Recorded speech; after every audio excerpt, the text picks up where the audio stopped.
asalaamaaleykum wa rahmatullah waa Corricé da Strada maa ngi leen di ziar waa doon def benn vidéo bu gàtt rek ci ñaari image yoo xam ni ay quiz am day faral di indi ay problème ci quiz yi. ñu commencé ko ci strisce di guida sulle intersezioni. Strisce di guida bii nii nga xam ni strisce yi nga xam ne ñoo séparé corsier yi dafa def ay dagg-dagg ay punt gis nga xam ne du ligne continue. léegi fii yenn saa yi ci quiz yi da lay indi benn laaj ne la in presenza delle strisce di guida in figura mu ne boo doxee bi gis strisce di guida yi image bi il veicolo A deve andare diritto mu ne veicolo A daa war a dem tout droite maanaam veicolo A mooy oto bu jaune bi mu ne daa war a dem tout droite. est falso ndax comme strisce yi nga xam ne moo ko séparé ak yeneen corsier yi dafa def ay dagg-dagg moom su ko neexee mën naa dem tout droit su ko neexee mën naa jàdd moo tax mu nekk falso. am na beneen sax boo xam ne daan la in presenza delle strisce di guida in figura il veicolo C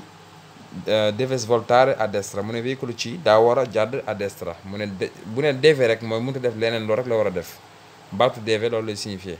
mooy mënu def leneen mais moom veicolo C nii rek la war a def mais mënut a def nii. invece è falso ndax comme ligne bi nga xam ne moo ko séparé corsier bi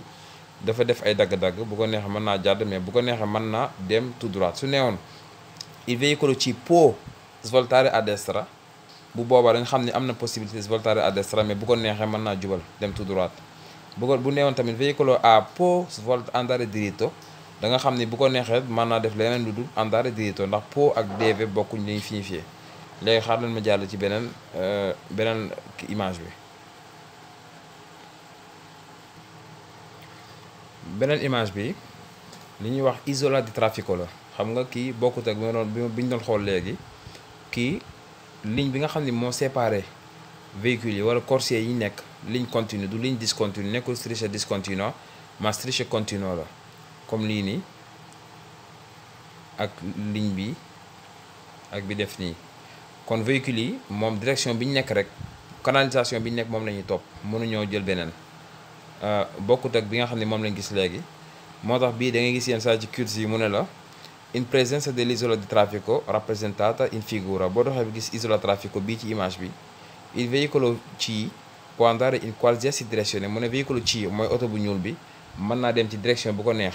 è falso fii veicolo C nii rek la war a def svoltare a destra rek la mën mais mënut a andare diritto mënut a def inversione di marcia moom direction bii rek la mën a jël. dangay gis beneen mu naan la in presenza dell'isola di traffico rappresentata in figura boo doxee ba gis isola traffico mel nii il veicolo B può svoltare a sinistra mu ne veicolo B mën naa jàdd a sinistra côté gauche dando la precedenza al veicolo A mais nag buy jàdd mu may precedenza veicolo A ma par exemple mu ne mën naa def nii mais buy dem mu may kii bu pare. est falso moom mënut a jéggi ligne bi ndax ligne continue moom li mu mën a def mooy nii rek la mën a def svoltare a destra waaw direction bi rek la mën a jël waaw kon mbokk yi jërëjëf.